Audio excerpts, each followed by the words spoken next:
rubrica de correção, ela é uma forma de objetivar, de certa maneira, a correção do texto. Então, como a Helenice falou, também de o aluno se apropriar dela para poder se autoavaliar. Então, ela tem uma dupla função, né? Para nós, como professores, avaliar aquilo que nós estamos, enfim, compartilhando e trocando com eles, como conteúdo, como habilidades, e também para o próprio aluno se autoavaliar. Então, como é que funciona uma rubrica, né?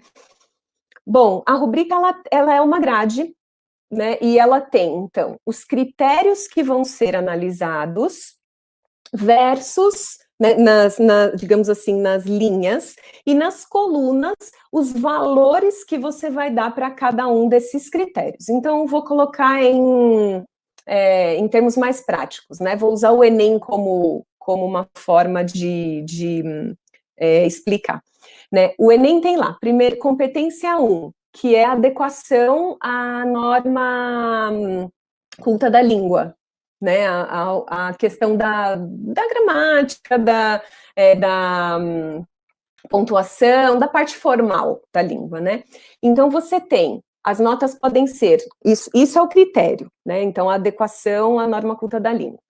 Você tem lá como então, níveis de progressão. O 0 é por nota, né, lá. Então, você tem o 0, o 40, o 80, o 120, 160 e 200. São 5 níveis de nota para aquele critério, né? Então, agora, como é que se cruza isso? O aluno vai tirar 40, vai tirar 0, se acontecer aquele descritor que está no campo do nível. Né? O aluno vai tirar 200 se ele alcançar, por exemplo, 1 ou 2 erros gramaticais no texto dele.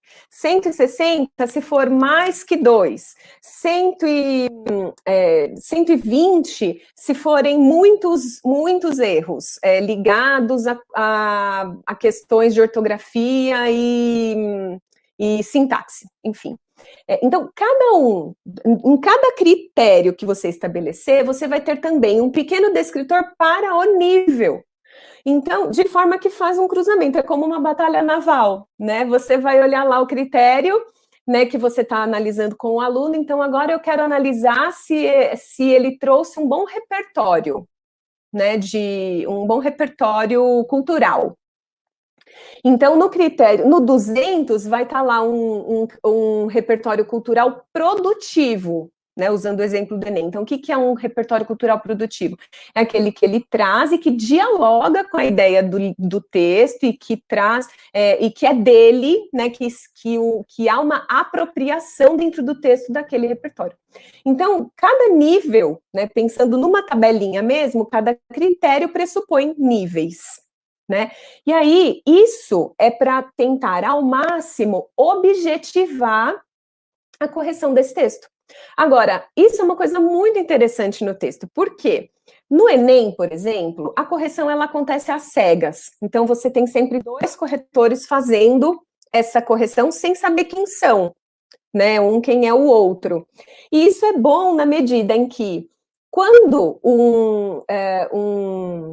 um corretor dá uma nota num critério que a gente chama de discrepa, ou seja, se diferencia demais do primeiro corretor, essa redação, que ele nem sabe quem é, né, esse primeiro corretor, essa redação vai para uma terceira pessoa corrigir, também às cegas.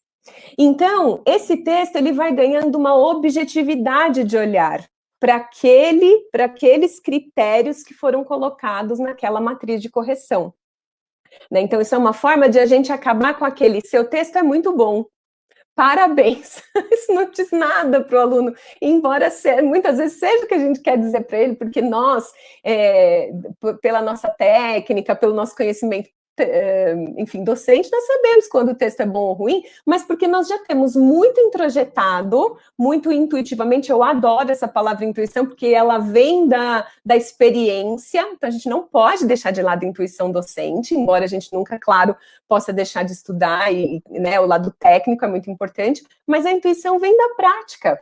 Né? Então, se a gente entende que o texto é muito bom, é porque esses critérios que na grade ali, na rubrica, estão objetivados, a gente está, então, dizendo para eles, pela rubrica, porque o texto dele está muito bom. Né? Então, a ideia, agora, isso é uma coisa muito, muito bacana de se pensar e de problematizar, inclusive com eles, para que não fique uma coisa muito normativa, digamos assim, que é pensar que o texto não existe sem subjetividade. O texto não existe sem subjetividade. O próprio estilo é subjetivo.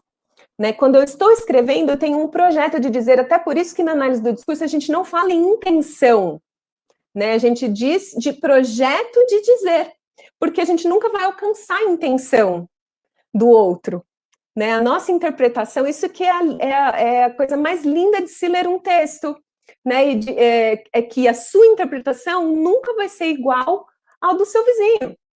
Né? E aí é que é a graça da correção de pares, aí é que é a graça de uma correção de um terceiro para um texto, né? Porque a interpretação dada ali depende de um repertório que só ele vai ter. Né? Então, a objetividade, a rubrica, ela objetiva no sentido de que ali, naquele grupo de sala de aula, existem conteúdos, habilidades, competências que vão sendo trabalhadas num coletivo. Então, é óbvio que é preciso haver uma objetividade disso, e daí a rubrica. Né? Mas em termos interpretativos, é bonito e é saudável e é importante que a gente problematize com o aluno que existe uma marca autoral ali que é muito dele, que é subjetiva sim, e que também vai ser subjetiva na hora da leitura do examinador.